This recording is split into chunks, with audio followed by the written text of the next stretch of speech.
Resultados de la prueba de salto de longitud. En categoría juvenil, primero Eusebio Cáceres con un salto de 7,86. Segundo, Rubén Ortiz García con un salto de 6,46. Tercero, José Manuel Díaz con 6,21. Cuarto, Carles Serra con 5,56. Quinto, Héctor Sésamo con 5,42. Sexto, Adrián Soler con 5,36. Y fuera de concurso los resultados son Sergio Real con 5,81, Mario Tebar con 6,45,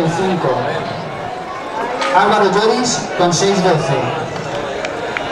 Javier Alcaraz con 6,57 y Gonzalo Calero con 6,81.